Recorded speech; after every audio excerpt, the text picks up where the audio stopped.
মুসলমান ভাই, আল্লাহ রাসূলের একজন সাহাবী নাম তার আব্দুল্লাহ।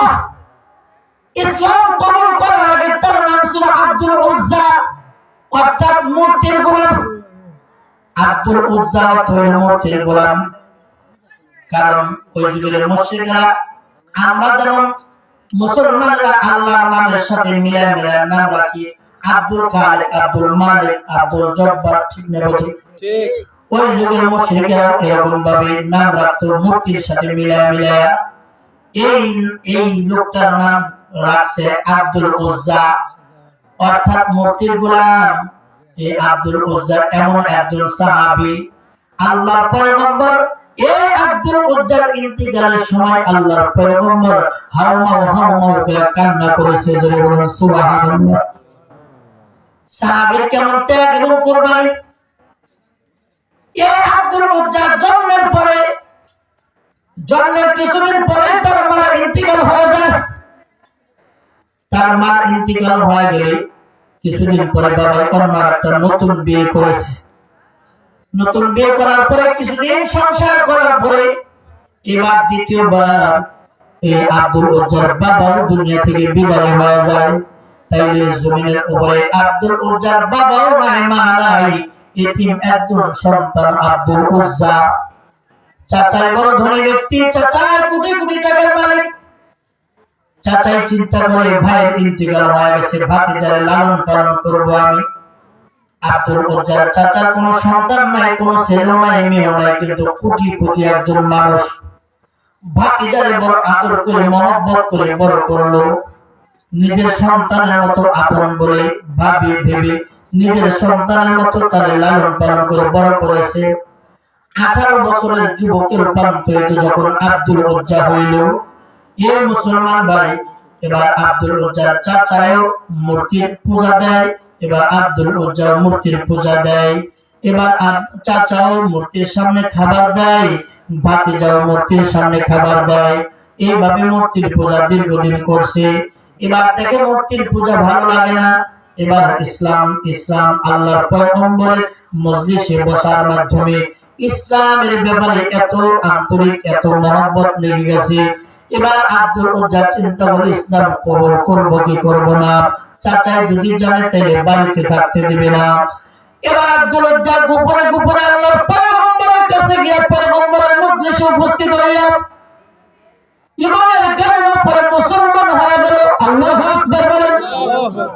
আব্দুল উজ্জা গোপনে গোপনে আল্লাহর পয়গম্বরের হাতে হাত রেখে মুসলমান হয়ে গেছে।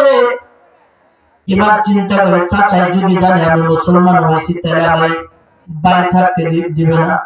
কারণ চাচা হলো মূর্তি পূজারী, চাচাই হলো মুশরিক, ভাতিজা হয়ে গেছে মুসলমান। এবার চাচারা বলতে সাহস পায় না, বলবো এমন চিন্তা করে কোন একদিন বলবো। একদিন চাচা আর ভাতিজা একসাথে খাবার খাইতে বসছে। খাবার খাইতে বসলে এবার ভাতিজা আব্দুল উজ্জা চাচাকে ডাক দিয়ে বলে, চাচা একটা কথা বলতে চায় কিন্তু বলার সাহস পায় না। এবার চাচা ডাক দিয়ে বলে, কি এমন কথা বলতে চাও বলো। এবার আব্দুল উজ্জা চাচাকে ডাক দিয়ে বলে, চাচা যে কথাটা আমি বলতে চাই আপনি বলুন। আব্দুল্লাহর বেটা মুহাম্মদ সাল্লাল্লাহু আলাইহি ওয়াসাল্লাম এই আরবের বুকে যে মক্কার জমিনে আব্দুল্লাহর বেটা মুহাম্মদের ব্যাপারে আপনার ধারণাটা কি, আপনার মন্তব্য কি একটু বলুন। এবার চাচা আব্দুল উজ্জাকে ডাক দিয়ে বলে, ভাতিজা আব্দুল্লাহর বেটা মুহাম্মদের ব্যাপারে জিজ্ঞেস করো।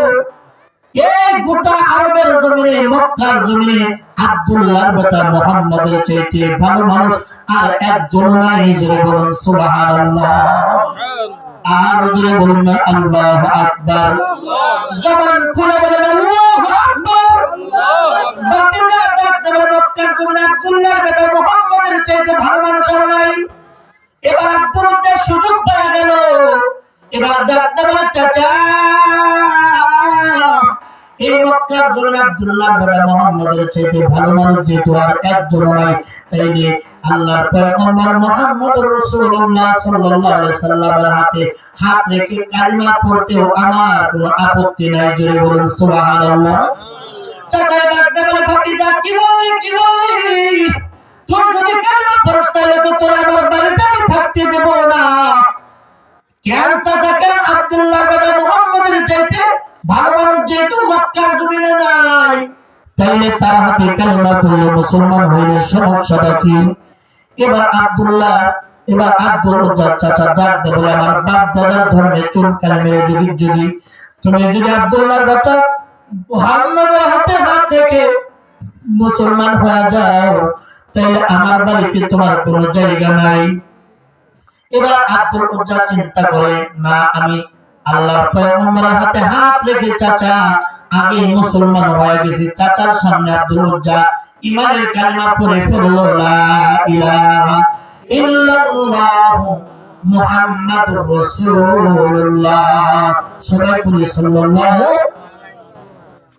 ভাই আমার বন্ধুরা, আমার আব্দুল উজ্জা যখন চাচার সামনে ঈমানের কালিমা পড়ল, চাচার সামনে যখন ঈমানের কালিমা উচ্চারণ করলো, এবার চাচা ডাক দেবে, ভাতিজা কি করলি? আমার বাড়িতে তোরে আর থাকতে দেব না, তুই আমার বাড়ি থেকে বেরিয়ে যা। আমি আমার জীবনে তোর যত সম্পদ তোরে আমি দিয়েছি, আমার সব সম্পদ গুলা আমার পুরাই দিয়ে তুই আমার বাড়ি থেকে বেরিয়ে যা। আব্দুল উজ্জা এবার চিন্তা করার প্রয়োজনে, আমি আমার আল্লাহর জন্য, আমি আমার ইমানের জন্য, আমি আমার নবীর জন্য প্রয়োজনে সব কিছু বিসর্জন দিব, তারপর আমি ইসলাম ছাড়বো না, ঈমান ছাড়বো না, আমি আমার আল্লাহকে বড় ভালোবাসি। এবার বলে, চাচা ঠিক আছে, আমি আপনার সবকিছু দিয়ে দিলাম। চাচা ডাক দিয়ে বলে, ভাতিজা একটা কথা শোনো, তুমি যদি আব্দুল্লাহর বেটা মুহাম্মাদের ধর্ম ইসলাম যদি তুমি ছেড়ে দাও, তাইলে আমার যত কোটি কোটি টাকার সম্পদ আর যা কিছু আছে সব কিছু আমি তোমার নামে লিখে দেব, কারণ আমার কোনো সন্তান নাই, তোমারই আমি সন্তানের মতো বড় করেছি। তুমি আব্দুল্লাহর বেটা মুহাম্মাদের ধর্ম ইসলাম ছেড়ে দাও, ঈমান ছেড়ে দাও, তাইলে আমি আমার সব সম্পত্তির মালিক তোমার আমি বানাই দিব। এবার ভাতিজা এবার চিন্তা করে কি করবে, চোখটা বন্ধ করে এবার চিন্তা করে দুনিয়ার ক্ষণস্থায়ী সম্পদ গ্রহণ করব নাকি আখিরাতের জান্নাত গ্রহণ করব। এবার ভেবে চিন্তা করে দেখে, দুনিয়ার ক্ষণস্থায়ী সম্পদ অল্প কয়েকদিনের, কিন্তু অল্প কয়েক টাকার সম্পদ যদি বিসর্জন দিয়া চিরস্থায়ী জান্নাতের মালিক হওয়া যায়, তাইলে দুনিয়ার সামান্য সম্পদের চাইতে আল্লাহর জান্নাত পাওয়াই হলো ভাগ্যবান। এজন্য এবার আব্দুল উজ্জার চাচাকে ডাক দিয়ে বলে, চাচা আমি তোমার সম্পদ চাই না, তোমার বাড়ি চাই না, গাড়ি চাই না, কিছুই চাই না, আমি আমার আল্লাহকে ভালোবাসি, ঈমান ছাড়বো না। এবার চাচা ডাক দিয়ে বলে, ভাতিজা এত বড় প্রস্তাব তোমার বড়, যেহেতু তুমি মানবে না, আমার বাড়ি থেকে বেরিয়ে যাও, ঈমানের জন্য, ইসলামের জন্য। হযরত এইবার আব্দুল উজ্জা বাড়ি থেকে বের হতে বাধ্য হয়ে গেল। এবার বাড়ি থেকে বের হইবে, এমন সময় পিছন দিক থেকে চাচা ডাক দিয়ে বলে, ভাতিজা এদিকে আসো। বলে, কি চাচা বলেন? বলে, তোমার গায়ের মধ্যে যে চাদরটা আছে, তোমার গায়ে যে জামাটা আছে, এই জামাটাও তো আমি চাচার টাকার কেনার চাদর, চাচার টাকার কেনার জামা। তুমি যেহেতু আব্দুল্লাহর বেটা মুহাম্মদের হাতে হাত রেখে মুসলমান হয়ে গেছো, আমার বাড়ি থেকে বেরিয়ে যাও, এই পোশাকটা পর্যন্ত নিয়ে আমি তোমার যাইতে দেব না। নাউযুবিল্লাহ বলে। ভাই আমার বন্ধুরা, আমার যখন গায়ের চাদর আর গায়ের জামাটা খুলে চাচার হাতে দিয়া আবার যখন রওনা হয়ে গেল, আমার মুসলমান ভাইরা মা বোনেরা খুব খেয়াল করে শুনবেন। এবার যখন ভাতিজা আব্দুল উজ্জা যখন রওনা হয়ে গেল, পিছন দিক থেকে চাচা দ্বিতীয়বার আবার ডাক দিলেন, ভাতিজা এদিকে আসো। তুমি যেহেতু আব্দুল্লাহর বেটা মুহাম্মাদের ধর্ম তুমি ছাড়বা না, তাইলে আমার বাড়ি তোমার জায়গা নেই, আমার বাড়ি থেকে বেরিয়ে যাও।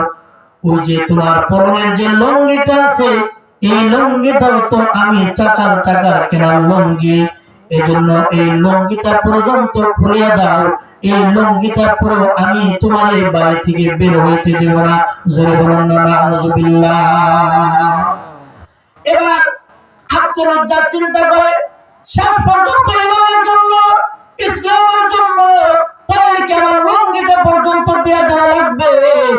আসমানের দিকে তাকাইয়া দুই হাত আসমানের দিকে উঠাইয়া আসমানের মালিক আল্লাহকে ডাক দেবে, আল্লাহ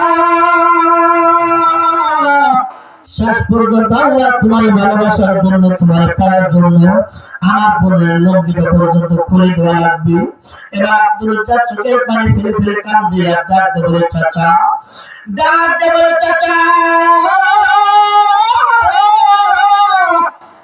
ও চাচা, আমার লুঙ্গিটা যদি খুলে দেয় তাহলে আমার লজ্জার স্থান বেরিয়ে যাবে। চাচা লুঙ্গিটা কি আমার সাথে দেওয়া যায় না? চাচা বলে, না না না, লুঙ্গিটা পর্যন্ত তোমার দেওয়া হবে না। তুমি যেহেতু ইসলাম যদি এতই ভালোবাসো, আমার এই লুঙ্গিটা পর্যন্ত দেওয়া যাও। ইয়াতে যদি লজ্জা লাগে তাহলে ইসলাম ছেড়ে দাও। আব্দুল রাজ্জাক চোখের পানি ছেড়ে দিয়া চাচাকে ডাক দিয়ে বলে, চাচা, এই মক্কার জমিনে আমার বাবা যদি জীবিত থাকতো, আমার কোন বাপ হয়ে কোনদিন তার সন্তান উলঙ্গ করে বের করে দিত না। এই বাড়িতে যদি আমার মা জীবিত থাকতো তাহলে কোন মা হয়ে তার সন্তান উলঙ্গ করে বাড়ি থেকে বের করতো না। চাচা গো, ইমান আনার বদলতে তুমি আমার উলঙ্গ করে ফেললা। এবার লুঙ্গির গিটের মধ্যে হাত দিয়া আব্দুল রাজ্জাক একটা টান দিয়া এবার পরনের লুঙ্গিটা খুলিয়া চাচার হাতে দিয়া দুইটা হাত দিয়া লজ্জার স্থান ঢাকিয়া একটা দৌড় মারছে সৎমার ঘরের দিকে। সৎমার ঘরের দরজার সামনে গিয়া সৎমার ডাক দিয়ে বলেন, মা, মা গো। এবার আব্দুল রাজ্জাক কণ্ঠের আওয়াজ পায়া ঘরের ভিতর থেকে সৎমার দরজা খুলে দেখে 18 বছরের দামড়া যুবক উলঙ্গ হয়ে দরজার সামনে দাঁড়ায় রয়েছে। এবার এই আব্দুল রাজ্জাক মা লজ্জায় দুইটা হাত দিয়ে দুইটা চক্ষু এইভাবে ধরিয়া এবার ডাক দেব, আব্দুল রাজ্জাক, এমন অবস্থা তোমার কে করলো? আব্দুল রাজ্জাক চোখের পানি ছেড়ে দিয়ে ডাক দেব, মা, ইসলাম কবুল করার কারণে চাচা আমার পুরনো লুঙ্গিটা পর্যন্ত রেখে দিয়েছে। আব্দুল রাজ্জাক কান্দে ডাক দেব, মা গো, তোমার কাছে আমি খাইতে আসি নাই, পড়তে আসি নাই, একটা মাত্র কাপড় দাও গো মা, লজ্জা স্থানটা থেকে আমি মক্কা ছেড়ে চলে যাব, মক্কার জমিনে আমি আর আসবো না। এবার সৎমার ঘরের ভিতর থেকে এরকম ভাবে একটা কাপড় আনিয়া দুইটা টুকরা করে একটা টুকরা কাপড় আব্দুল রাজ্জাক দিকে ছুঁড়ে মারলো। আব্দুল রাজ্জাক এতটুকু কাপড়ের মালিক হইল, নাভি ডাকলে লজ্জা স্থান বের হয়ে যায়, লজ্জা স্থান ডাকলে নাভি বের হয়ে যায়। কোন রকম লজ্জা স্থান ডাকিয়া রানীর গোস্ত দেখা যায়, এমন একটা অবস্থা। আব্দুল রাজ্জাক ডাকতে বলে, মা, আমি মক্কা ছেড়ে চলে গেলাম, আর এলাকাতে আসবো না, আর তোমাদের সাথে সাক্ষাৎ করবো না। আমি আমার ভাবনার জন্য, আমি আমার আল্লাহর জন্য, আমি আমার নবীর জন্য, আমি আমার দ্বীনের জন্য, আমি আমার ইসলামের জন্য, আমি আমার ঈমানের জন্য বাড়িঘর ত্যাগ করলাম। এবার আব্দুল রাজ্জাক মক্কা থেকে হিজরত করে আল্লাহর পয়গম্বর আগে মদিনাতুল মুনাওয়ারায় চলে গেছে আল্লাহর পয়গম্বরের সাথে সাক্ষাতের জন্য। আব্দুল রাজ্জাক মক্কা ছেড়ে হিজরত করে মদিনায় চলে যায়। দীর্ঘদিন অতিক্রম করার পরে এমন একটা সময় গিয়ে উপস্থিত হয়েছে, রাত গভীর রজনীতে গিয়ে আব্দুল রাজ্জাক মসজিদে নববীর সামনে উপস্থিত। মসজিদে নববীর বারান্দার মধ্যে আব্দুল রাজ্জাক কোন রকম বসে আছে, বেলাল আসছে, গভীর রাতে আসছে, এরকম ভাবে আযান দেওয়ার জন্য দেখে জীর্ণ শীর্ণ একটা যুবক এখানে পড়ে আছে। আল্লাহর পয়গম্বর ফজরের নামাজ আদায় করার জন্য যখন আসলেন, ওই যে আল্লাহর পয়গম্বরের দেখা যায়। আব্দুল রাজ্জাক বর্ণনা করেন, আমি যখন আল্লাহর পয়গম্বরে দেখলাম, ওই যে আল্লাহর পয়গম্বর আসতেছে, আমি আল্লাহর পয়গম্বরের চেহারার দিকে তাকাইয়া আমার দীর্ঘদিনের ক্ষুধা আর ক্লান্তি গুলা মুহূর্তের মধ্যে দূর হয়ে গেল। সুবহানাল্লাহ। সাথে সাথে তার ভিতরে সব ক্লান্তি আর ক্ষুধা সব নিবারণ হয়ে গেছে। আল্লাহর পয়গম্বর আস্তে আস্তে মসজিদে নববীর সামনে উপস্থিত। আল্লাহর পয়গম্বর দেখে মসজিদে নববীর বারান্দার মধ্যে জীর্ণ শীর্ণ একটা যুবক উলঙ্গ অবস্থায় কোন রকম লজ্জাস্থানটা ঢাকা মসজিদে নববীর মধ্যে পড়ে আছে। আল্লাহর পয়গম্বর মসজিদে নববীর সামনে গিয়া ডাক দিয়ে বলে, যুবককে তুমি কে, কি তোমার পরিচয়, কোথায় তোমার বাড়ি, কোথায় তোমার ঘর, কোত্থেকে তুমি এসেছো, এই অবস্থা কেন তোমার? আব্দুল উজ্জা নবীর চেহারার দিকে তাকাইয়া কান্দে আর ডাক দিয়ে বলে, নবী আপনি কি আমার চিনেন নাই, আপনি কি আমার চিনতে পারেন নাই? ডাক দিয়ে বলে, নবী গো পয়গম্বর, আমি হলাম আব্দুল উজ্জা, আমি হলাম মক্কার জমিনের একজন যুবক, মক্কার যুবক। আপনি মক্কায় থাকাকালীন আপনার হাতে হাত রেখে যাবে গোপনে গোপনে মুসলমান হয়েছিলাম। আমি হলাম সেই আব্দুল উজ্জা। আল্লাহর পয়গম্বর আব্দুল উজ্জার জবানে যখন শুনলো, আব্দুল উজ্জার নামটা শোনার সাথে সাথে আল্লাহর পয়গম্বর চোখের পানি ধরে রাখতে পারে না। ডাক দিয়ে বলে, যুবক তুমি তো ধনী পরিবারের একজন সন্তান, তুমি তো এত ধনী পরিবারের একজন সন্তান, প্রতিদিন 3টা করে জামা তুমি পাল্টাইতা, সকালে এক জামা, দুপুরে আর এক জামা, বিকালে আর এক জামা। এক জামা একবার পরলে দ্বিতীয়বার তোমার পরা লাগতো না। তুমি এত ধনী পরিবারের একজন সন্তান, আজকে তোমার শরীরের মধ্যে কোনো কাপড় নাই। এত ধনী পরিবারের সন্তান হওয়ার পরে তোমার শরীরের মধ্যে কেন কাপড় নাই? তুমি কেন উলঙ্গ? তোমার গায়ে কোনো পোশাক নাই, তোমার লজ্জাস্থান গুলো বের হয়ে গেছে। এমন অবস্থা তোমার কিভাবে হইলো, তুমি একটু খুলে বলো। আব্দুল উজ্জা চোখের পানি ছেড়ে দিয়া আল্লাহর পয়গম্বরকে ডাক দিয়ে বলে, নবী গো আমি ইসলাম কবুল করার কারণে, ঈমান আনার কারণে, আমি আমার আল্লাহকে আল্লাহ বলে স্বীকার করার কারণে আমার চাচা আমারে পরনের লঙ্গিটা পর্যন্ত খুলিয়া আমার বাড়ি থেকে ঘাট ধাক্কা দিয়ে বের করে দিয়েছে গো আল্লাহর পয়গম্বর। আল্লাহর পয়গম্বর ডাক দিয়ে বলে,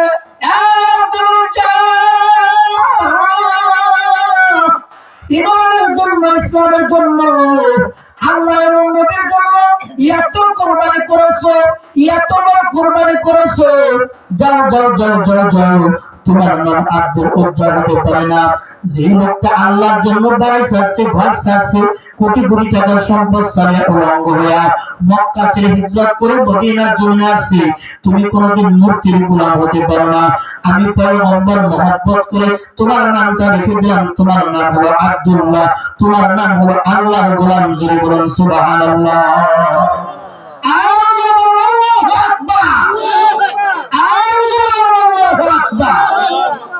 আল্লাহর পয়গম্বর নাম রেখে দিলেন, তোমার নাম আব্দুল উজ্জা হতে পারে না, তুমি মূর্তির গোলাম হতে পারো না। আল্লাহ এবং তার রাসূলের জন্য বাড়ি ছাড়ছো, ঘর ছাড়ছো, সবকিছু ছাড়িয়া উলঙ্গ হয়ে মক্কা ছেড়ে মদিনায় চলে আসছো। তুমি আল্লাহর বড় পেয়ারা মাহবুব বান্দা, তোমার নাম আব্দুল্লাহ। আল্লাহর পয়গম্বর সাহাবীদেরকে ডাক দিয়ে বলে, সাহাবীরা রে, তোমরা তাড়াতাড়ি আমার আব্দুল্লাহর জন্য জামার ব্যবস্থা করো। আরেক সাহাবীকে বললেন আব্দুল্লাহর জন্য লুঙ্গির ব্যবস্থা করো। আরেক সাহাবীকে বললেন তুমি তার জন্য খাবারের ব্যবস্থা করো। এবার আব্দুল উজ্জাকে জামা পোশাক পরাইয়া মসজিদে নববীর আসহাবে সুফার সাথীদের সদস্য বানায় দিল। জোরে বলুন না সুবহানাল্লাহ।